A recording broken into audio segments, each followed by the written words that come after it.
I think the definition of greatness is to inspire the people next to you. I think that's what greatness is or should be. It's not something that lives and dies with one person. It's how can you inspire a person to then in turn inspire another person that then inspires another person. And that's how you create something that I think lasts forever. Yeah. And I think that's our challenge as people, is to figure out how our story can impact others and motivate them in a way to create their own greatness. There's a quote from one of my English teachers at Lower Merion named Mr. Fisk. He had a great quote that said, "Rest at the end, not in the middle." And that's something I always live by. You know, I'm not gonna rest, I'm gonna keep on pushing now. There are a lot of answers that I don't have, even questions that I don't have. But I'm just gonna keep going. I'm just gonna keep going, and I'll figure these things out as we go, right? And you just continue to build that way. So I try to live by that all the time. And what brings you the most joy right now? Being with my family. Really? That is the most fun. It's just, it's hanging out with them all summer, being able to like do things that I ordinarily couldn't do. Yeah. Because of training, because of season and stuff like that. So being around them and watching Bianca grow up, because there are a lot of things that I miss with Natalia and Gianna because I was playing. So being there every day with them is so much fun, man. So it brings me the most joy. What does love feel like?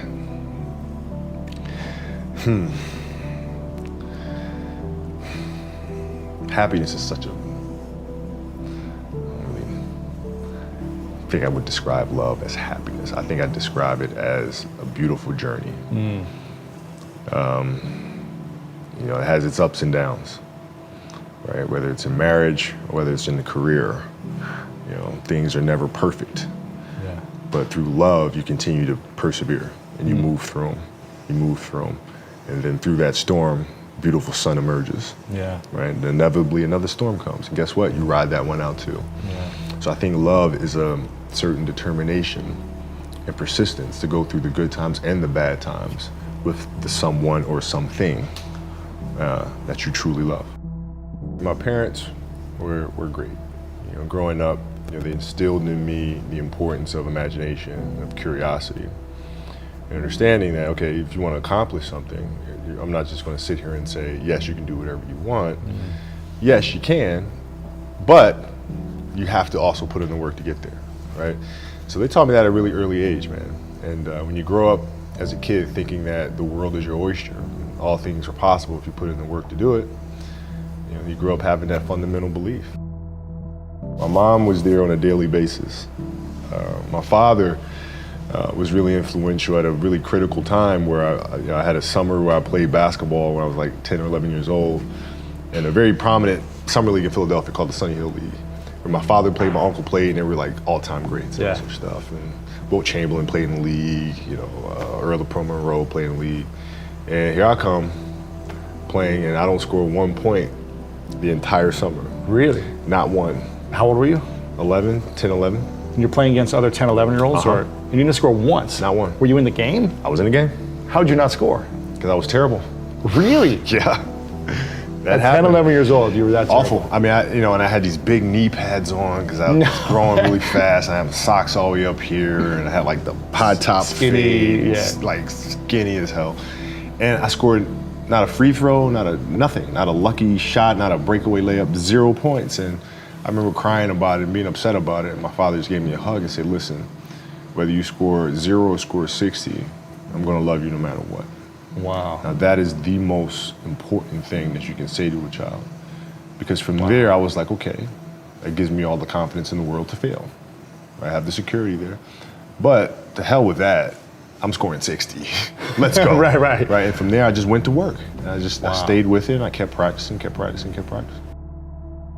When you're in this culture in our society, you can do some phenomenal things individually, but they'll never reach their full potential unless you do them collectively. And you have to figure out how to do that. The challenge for me was always compassion and empathy. I think about 2009, things started changing for me. I started really making a conscious effort to better understand. And that doesn't mean, you have compassion and empathy so you go softer on them. It's more like you put yourself to the side and you put yourself in their shoes and understand what they're feeling. And then you have to make certain decisions of, okay, what buttons do I need to push for this player to get them to the next level? So it's not sit around and it's all happy-go-lucky type of thing. Your leader, your job is to get the best out of them, even if they may not like it at that time. One of the things I had to learn is how to get the best out of my teammates. Yeah. And most people think it's a simple thing, pass them the ball. But that's not how you make guys better. You have to really affect their behavior. How do you do that? So, I would tell guys, we got back-to-backs. I don't care if we're in Miami, I don't care if we're in a great city of Chicago. You can't go out, we gotta get rest. Right? Back-to-back games. Back-to-back games, right? Monday, Tuesday. You play Monday and play again Tuesday. The guys aren't gonna listen, right? Right. So a few times say, all right, we'll all go out. We'll go out together. Really? I'll drink with you, right? But the next morning, I'm banging on your door at 5 a.m. Let's go. They're not getting Where are we going? I hung out with you, now you come hang out with me. Wow. This is what we do, all right, let's go. And we're at the gym, we're working out, right? We hit the bus, we go to practice, we play that night. And they're dead. And they're dead. And they're like, oh, lesson learned. Really? Lesson So learned. take them out once. Listen, if you're gonna do that, but don't let that compromise what we're here to do. Right. This is why we're here. This is why you're here in the first place. What does losing feel like to you? It's exciting. Why is it exciting? Because it means you have different ways to get better. There's certain things that you can figure out that you can take advantage of, right? Certain weaknesses that were exposed that you need to shore up, right? So it was exciting. I mean, it sucks to lose, Right. but at the same time, there are answers there if you just look at them. I'll give you an example. So Katie Lou Samuelson is one of the best college basketball players in the country. She plays at UConn. She's going to be a senior. And they just had a really tough season last year where they lost to Notre Dame in the final. And so I asked her, I said, have you watched the Notre Dame game? She was like, no. I said, well, why not? I said, I don't want to watch that. I said, I know you don't, but you're going to play Notre Dame this year, yeah? Yeah. What's the chances you see him again in the final? I said, well, you probably see him again.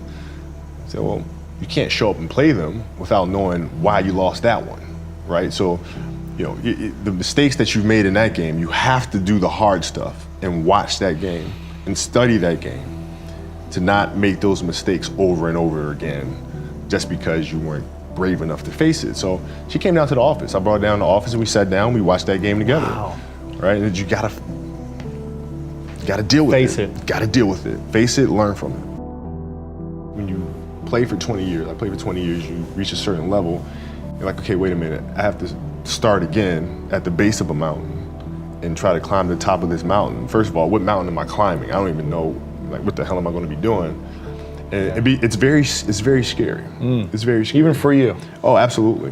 Wow. Absolutely. And the thing that helped me actually was hurting my Achilles, because that forced me to sit there and say, okay, the day could be today that your career is over. Now what do? You have these ideas about doing something with your life after basketball, but what if today is the day that's it? Now what do you do?